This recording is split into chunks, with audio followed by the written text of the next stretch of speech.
Welcome to the Story 516 podcast, where we sit down with Christians from across denominations and talk about how God is at work in the world today and inspire you to see God at work in your own life in new ways. Welcome back to the Story 516 podcast. I'm Zach, your host, and with me today is a childhood friend of mine, and we've stayed connected over the years, Steve Ystebo. I thought we could start out with just telling people a little, like a small bio, kind of about your current role, how you got there. I will try to keep this concise. So Zach and I have known each other basically our lifetimes through growing up going to church together. I am from a family of 4 children, 3 sisters, no brothers. I had a very loving father and mother that were married for many, many years. I worked for my family's business that was started by my grandfather in 1969. My dad took the reins from my grandpa, and then I worked alongside my dad for about 8 years. My dad passed away in 2016, 8 years ago, and I got the reins to the company more or less by accident. Worked another 7, almost 8 years with the family business, running it at that point. And then after many trials and tribulations, we decided it was best that we close that door and see what door God was going to open for us and myself. My mom being at the point of retirement. My mom took over ownership, and I took over management. And that led me to where I'm at currently, which is the development director for Fix It Forward Ministry. And I can elaborate on that now or later or anytime in between. But I have been on board with this nonprofit in the Fargo-Moorhead area since November of 2023. Get my dates right. And I've been loving it. And we do a lot of good work in the community. And it's a new thing. I spent 16 years in the family business, both during college and post-college. And now I'm off doing other industry work. And here I am.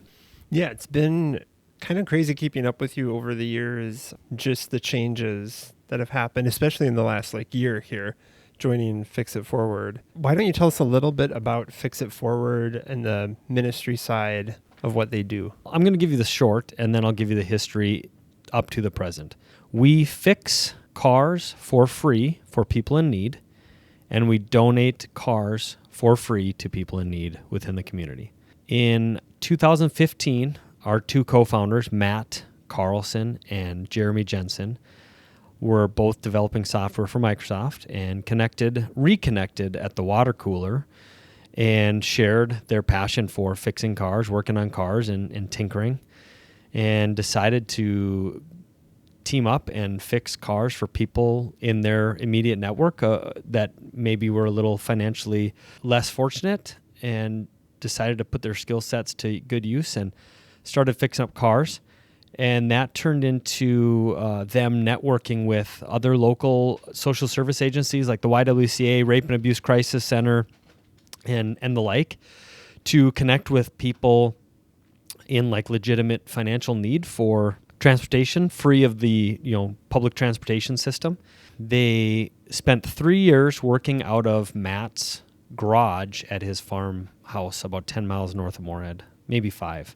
After 3 years, there was such a need known in the community about transportation and for transportation that they realized they couldn't continue accommodating their operation out of a garage on a farm in a farmyard.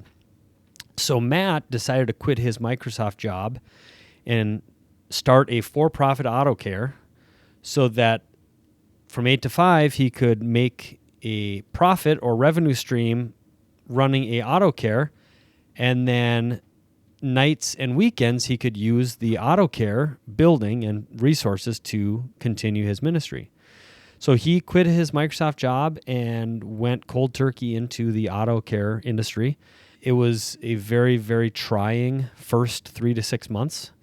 There was a lot of failures, and Matt eventually sought consulting and coaching and was able to right the ship and turn it into a successful endeavor. It's allowed the ministry to grow and thrive in a lot of new ways. We have plenty of facility space and resources and yard space to store vehicles. 3 years ago in 2021, they began a campaign called the 1,000 Car Campaign, where they wanted to put keys to vehicles in the hands of 1,000 people by the end of 2026. So to date, we have donated 481 cars to the Fargo-Moorhead community. And for every car that we've donated, we service free of charge an average of 2. So we've donated 481, and we've freely serviced over 1,000. Wow. And so for every car we've donated or serviced, on average, 3 people are directly impacted. So a mother and 2 children, a grandfather and 3 grandkids, a husband, wife, a homeless man, whatever that may be. We use 40 different social service partners in the community to vet and process the people needing our services, because we don't want to set an individual up for trouble, because Right. a car is not free to own, but if it can be cheap or free to acquire, it can help someone overcome that initial burden of financial burden. So we try to find people that are in position to receive a vehicle, and we connect them with the type of vehicle that they need. If it's a mother with several children, we try to get a minivan to her. If it's just a vet that's overcoming whatever crisis they're overcoming, usually a sedan is a good option for them. As of this week, 481 cars have been placed into the lives of people in this community. And my role specifically is in development is fundraising, donor relations, pursuing community partnerships, maintaining partnerships with community supporters, and just growing the ministry in that way so that we can sustain ourselves. And then just tying up other loose ends that arise day to day or week to week, and help out in any way I can. So what challenges have you found kind of transitioning from, you said you were managing the family business for so long. I mean, based on conversations we've had, managing, you just are interacting with primarily your small staff. And then now as fundraising, you're out there in the community meeting a lot of people. How has that transition been? It's interesting, and it comes with a little bit of a backstory. When I took over the family business, I went into a tunnel vision where my only focus was the business, keeping that thing going, keeping the families that are that are reliant on our business, keep things going so that could continue to provide for those families. So I've always been an extrovert. I've always loved connecting with people, having conversations. So during that time, I went into tunnel vision where kind of my community around me went to like a blur, and I lost touch with a lot of people that I had once had good connections with. And so this new position has allowed is for me to get back to who I am as a person that enjoys community and conversation and connecting with people and networking, and has shifted my energy and focus and attention to doing what I love, which is connecting with people. So in that capacity, it's a great fit. Yeah. And yeah, it's different because I did a lot of sales in my prior role. It wasn't corporate, but it was more corporate sales, selling a product to people. And now I'm selling an idea. Right, like a vision. Yeah, I'm selling a vision. I'm selling a nonprofit organization. And so it's different because prior, people came to me seeking a product. Now I'm going to people seeking support. And so you're selling something different. So there's a lot of similarities there, but it's different. So we're very well received in the community. We do great work, and people love what we do. It's very visual, so people can really engage with it. It's not like intimate counseling or feeding the homeless. It's really something you can visualize and see. And so people can really gravitate towards the stories behind the cars that we donate, because for every car we donate, we publish their story, keeping honoring their privacy, but we publish it to social media, and so people can know that the ministry is doing the work that it's doing, and they can read the stories and be encouraged that someone is coming out of poverty, and they have this new tool in their life called free, safe, and reliable transportation, and convenient, and they're able to really get behind us and be affirmed in their support of what we're doing. So if I were to donate a vehicle, I could watch social media for when you guys push that out to someone in need. Yeah, so and be able to see correct that it's gone out. So all transparency, if 10 vehicles are donated to us, about 4 of those vehicles are viable to be redonated to the community. Right. So the other 6 help fund the ministry, but in a different way. They're either scrapped, sold, parted out. There's a lot of different means that they're dealt with. But thinking about my car, if I were to donate that, it would probably be in that scrapped pile. You'd be surprised. Stripped for parts. A lot of times what it comes down to is a vehicle that might not be affordable for you to fix. Right. With free volunteer labor, it all of a sudden becomes financially feasible and discounted car parts to make that what would be non-valuable to you very valuable to someone else. And so of those 4 out of 10 cars, they'll find a new home. Usually it's within 3 to 6 months. We don't sit on cars longer than that typically. But then if you donate the car in, when that car goes to a community member in need, we actually follow up with a thank you to you with the story and a photo of your car attached, sharing exactly the impact that car had. Kind of like an organ donation in a sense. Yeah. Sometimes you find out that, it went to a 12-year-old gal who was suffering from, heart failure or whatever it may be. And so you get to really know that your vehicle's going to a very specific purpose. And yeah, well, I love that idea about following up with the story, because this podcast is called the Story 516 podcast. We believe that everyone has a story, and then in the book of Matthew in the Bible, Matthew 5:16, it says, "Let your light shine before men, that they might see what you do and glorify God." So the idea behind the name Story 516 is that we all have stories, and they all are reflecting the story, the one that we're all a part of. So on the theme of stories, I was curious if you had any stories you'd like to share, an example of seeing God at work in the world today. I have 2, and I don't know what we have time for, but I'll start with definitely the most impactful story. In 2016, when my dad died, he actually died by suicide. And it was a very, very challenging time to navigate that. And I being 27 years old and being handed the reins of a business overnight without notice, it came with a lot of challenges, both financially, physically, emotionally. I decided in that moment, with a solid foundation of my faith, that I would use this as a time to redirect people's notice of me or attention towards me to God's glory. And so what I did is I just used, in a sense, God gave me a platform that, everyone's kind of all attention on me or our family. And I just continually reminded people about the hope that we have in the Lord. And I had many, many, many people reach out to me privately or publicly or in passing and just share how something I had said had really encouraged them, and that my faith had been a really big encouragement in their life. And it also opened up a door in some of my family's lives that either don't know the Lord or have fallen away from the Lord to really see the Holy Spirit at work in that time. My brother-in-law, who's a professed atheist, came alongside our family in that time and saw something with the community of people, being our church family, coming around my mother specifically in that time, and just encouraging her, food and prayer and comfort and community that really was critical to her emotionally in that time.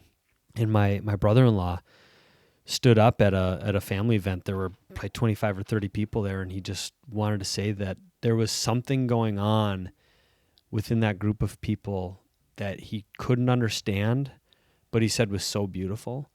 And we all knew that it was the Holy Spirit working, right? But he didn't know what that was. But it was a testament to the power of the Holy Spirit and that he was impacted, even though he didn't know. But we've had conversations with him, and we've been able to tell him, like, this is what that is. To use trials and struggles to, rather than be angry with God, like I can understand people being angry with God. That's our humanity. But to use a trial or a struggle or a tribulation to turn it for God's glory, I think positions you in a good way to kind of use your platform to glorify Christ. And so that was a really powerful time in my life that in the midst of such a struggle, I was able to redirect that attention to God. And what I would say is, like, yeah, I lost my dad early, but I also had a dad for 27 years. Right. A lot of people don't have a father figure in their life at all. And so I looked at it as like a blessing that I was able to have a great dad for 27 years. And so, like, little reminders like that just really impacted a lot of people. And then my most recent really captivating story about God at work is relating to the business and closing it. In 2016, my dad died. In 2018, we had a fire in our facility that caused $744,000 in damage. It didn't total our facility, but it caused significant damage and financial burden, and it came at the absolute worst time. I relate the timing of it to a CPA or a tax person's computer crashing 2 days before tax filing. Yeah. And so we had a fire, and it set us back. It was very dramatic. It was very hard on us in every way you can imagine. 10 months, almost to the day after our fire, we had our warehouse collapse. Our 30,000 square foot warehouse collapsed under snow load. That building imploded on itself because it had so much weight from snow on the roof. And we hadn't even been fully paid up from our first insurance claim, and now we have another insurance claim that's pushing $2 million. Shortly after that, as we all know, so the fire happened in 18, 19, the warehouse collapsed. 2020, COVID happens. Running a business was challenging, especially a small business for a lot of people. We then had a lot of inventory issues with supply chain, running the business. It was very trying. And again, COVID hit in March, April, May. Again, that's a very, very challenging time for us. It's, tax season for us in a sense. And so we had to navigate a lot of those issues, and it ultimately led us being my mom and I to a point of decision where, are we going to continue to navigate the struggles and hope for God to work through this, or is God redirecting us and our future? And after enough struggles and wondering if God had been trying to redirect our way the entire time, we finally got to a point with everything that, okay, so after our two major insurance claims, we could not get insurance for our facility. So a 37,000 square foot facility hung in the balance without any insurance. And when you've been through two claims, you become pretty paranoid that you're vulnerable and that, the worst is going to happen. And so we finally decided, after all these struggles, that we were going to close the business while we were still in control of our situation. Pretty swiftly, we whittled our inventory down, and we decided to dissolve. We didn't want to sell the business because we didn't want to prolong the timeline of everything, because not having insurance on a facility is nerve-wracking, and selling the business could have taken months or years. Right. And so we ended up just liquidating all assets at auction, and then ultimately sold the property. But what happened during the auction, and there's a lot of biblical tie-ins here, but I was going through the facility putting tags on every item to be auctioned off. And I came across an anvil, and if anyone knows what an anvil is, it's we'll call it a medieval tool for ironworking. Love the Lord of the Rings, things like that. So I'm thinking let's reforge the broken sword from the Return of the King. Forge your metal. I was going to carry this anvil to our scrap metal pile because I thought it'd maybe hold about 50 cents worth of scrap metal value. It was about 175 pounds. I decided to save my back. Right. And I taped an auction tag onto that anvil, decided to just sell it. Well, lo and behold, I come to find out that anvils hold a ton of value to the right person. Our auction had a 10-day period prior to opening where you could view auction items. And a lot of people made comment about the anvil during that period. Like, oh, that anvil's going to go for a lot of money. And I'm like, what? And sure enough, you find out that people value anvils, apparently. And so the auction opened up, and this anvil, first day is up to $100. And next day's 200. The next day's 400. The next day's 800. After our 5-day auction, that anvil sold for almost $1,100. Wow. And all I could think is, I can't wait to meet the guy who bought this anvil, because I want to tell him this story about how I was going to throw the anvil in the garbage, basically.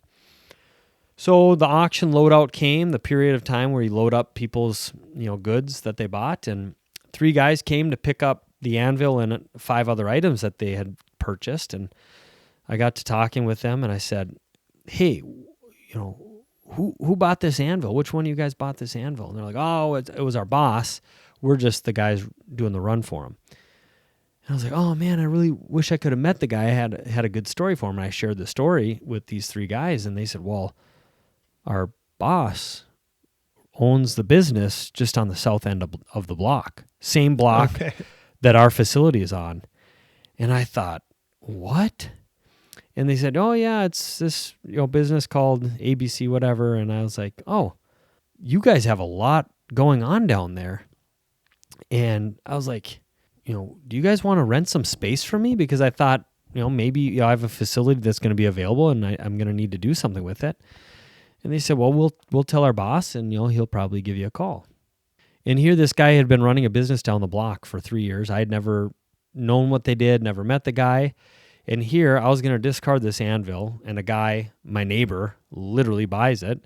And he ends up stopping by about an hour later, introduces himself. And I told him the story about the anvil, and he responds with, I want to buy your facility, and I want to give you a job. Okay, so we went from you being like just throwing out a feeler of like, hey, I have a space you could rent. Well, it went from me throwing away an anvil to selling what I thought was garbage for $1,000. The guy comes, and again, fast forward, the guys come to pick up the anvil. I tell them, do you want to rent some space? Their owner comes, their boss comes, and strikes up this conversation. And back up a little bit. This auction was a very large auction. There were over 450 items. Wow.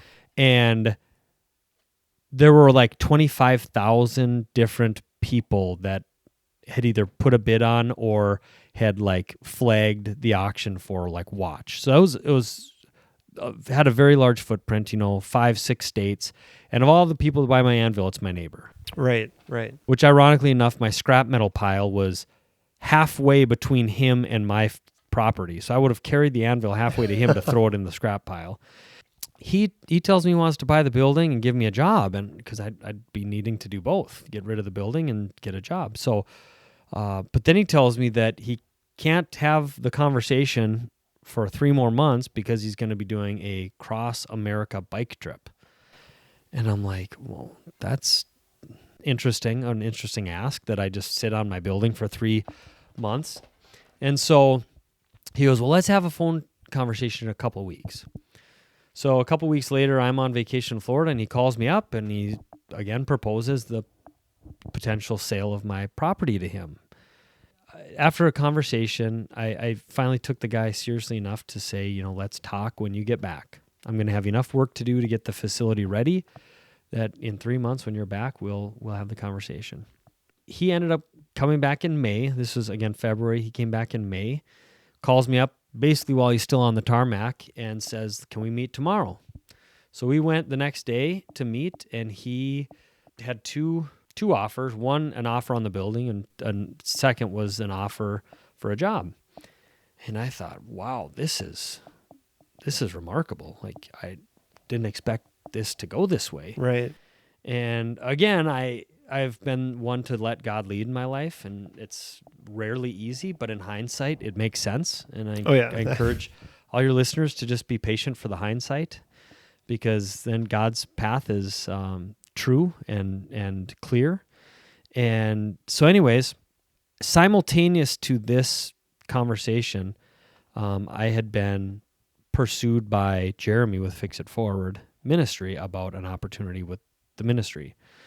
At that time, there were a lot of things that needed to get worked out with the ministry to make that position work, being the position I'm in right now.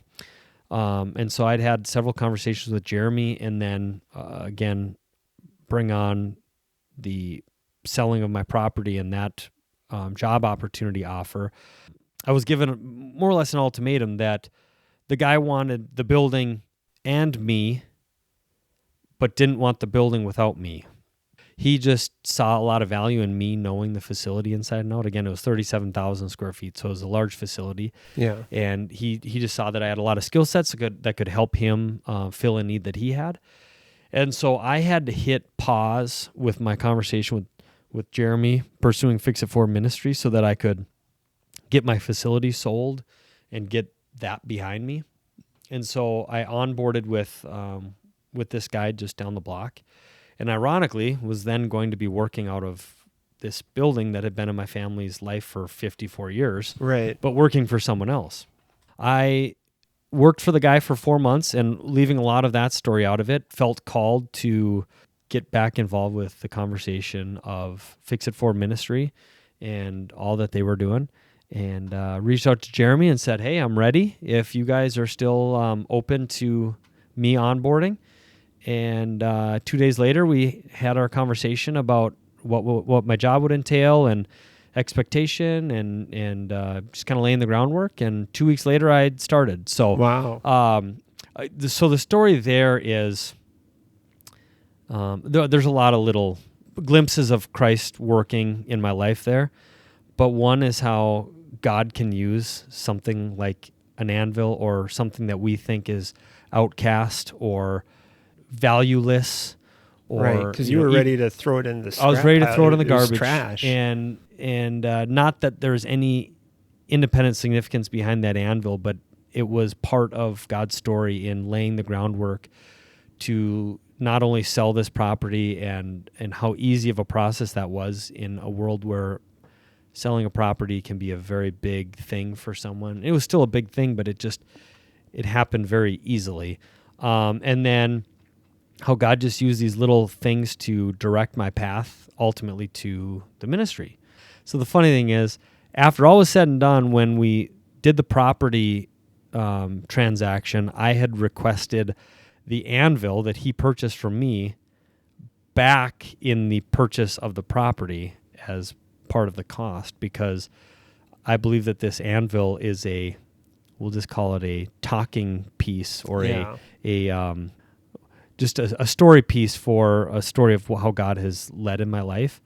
And so I got the anvil back, and now my wife is going to be annoyed that this big, heavy, ugly anvil is going to be in our garage for the next 35 years. But I figured it'll be an open door to a conversation about what God has done in my life and how he's kind of directed my path. And again, at the time, I would have never known it. I would have happily thrown that anvil away if it wasn't going to hurt my back. And that anvil was used to lead me to the next chapter of my life, of all the things, an anvil. And so, yeah, and it led me to the ministry, and now I'm in a position in my life where I'm eager to give back in a sense, and I get to do that every day. We're giving away like 2 to 3 cars a week right now, and servicing almost double that for people in need and changing lives. And so that's where I'm at today. That's really cool. I mean, throughout both the stories, it was just like hardship after hardship that you were facing. And it really reminded me of a mutual friend we have who's a runner who I won't name, but hopefully will be on the podcast in the future. But just the two of you, yourself and then this other friend of ours, just staying positive and focused on God throughout difficult times. Like, that's something that I saw in both of you, where I looked at you guys during some of these times, and in my mind, I'm like, you have every right to be mad and depressed and angry with God. I never fully saw that. Sure, there'd be times of like discouragement and stuff, which totally understandable. Like you said, hindsight, you can see those patterns, you can see those story threads that have just carried through. And sometimes God does bless us with an anvil to be that symbolic talking point, that piece that you can pull out of your driveway, look into the garage as it's shutting, see the anvil, and just be reminded of God's faithfulness. Yeah. Yeah, my parents did a really good job. I'm thankful and blessed to have parents that instilled Christian values and our hope in the Lord. As a kindergartner, my mom battled cancer, and so I think maybe just from very early on, I just dealt with trials and struggles. So maybe it just kind of became instilled almost. And I mean, biblically speaking, we're to expect trials and tribulation. Right. And so if you really cling on to the truth of Scripture, it maybe doesn't make it easier, but it makes it more understandable that these things are going to come our way, and really dig deep and try to use these moments to redirect people to Christ, because that's our ultimate calling and our ultimate purpose is to bring God glory. So that's, thankfully, it was instilled at a young age, but I've seen it time and time again where I navigate the challenges of life, and on the other side, God is faithful, and again, hindsight's a lot more enjoyable. Once you see it and once you know it, but God is always faithful, and to be honest with you, if we're always bringing God glory, we're serving our ultimate fulfillment, because that's what He created us for, relationship and to be glorified. And so in this lifetime, we might not understand how God had used us, but to know that we're a part of God's story in all He's called us to, that someday at the pearly gates, He'll say, "Well done, good and faithful servant." And I think if you keep that as a focus and a reminder that that's what I want to hear from Him someday, it helps you navigate those tough times. Cool. Well, thank you so much for stopping by today and sharing those stories. And if people want to look into like the Fix It Forward ministry, is there a good website? Yeah. So fixitforwardministry.com is a website that'll explain all that we do. It'll direct you to ways that you can help, both funding, car donations, and volunteer opportunities. And on Facebook, we are also Fix It Forward Ministry. We are oftentimes confused with Fix It Forward Auto Care. They're affiliated, but they are distinctly different organizations. One is for-profit and one is nonprofit. The for-profit assists the nonprofit in a lot of non-monetary ways, but they're separate entities. And so Fix It Forward Ministry is our Facebook page, and every week there's 2 or 3 stories of, we call them impact statements, of people that are coming out of tough circumstances that a car is just life-changing to them. And I encourage you all to, what do they say, like and subscribe, but like and follow. Right. And and just be encouraged. Maybe take some time to pray for the individuals that are receiving the help from us. And just be encouraged and come on board and support in any way you can. And Sounds good. Well, thank you again for stopping by. Thanks, Zach. Thank you for joining us. You can support the show by going to our Patreon page at patreon.com/story516. You can also find us on Facebook, Instagram, YouTube, Spotify, and Apple Podcasts. We look forward to seeing you next time.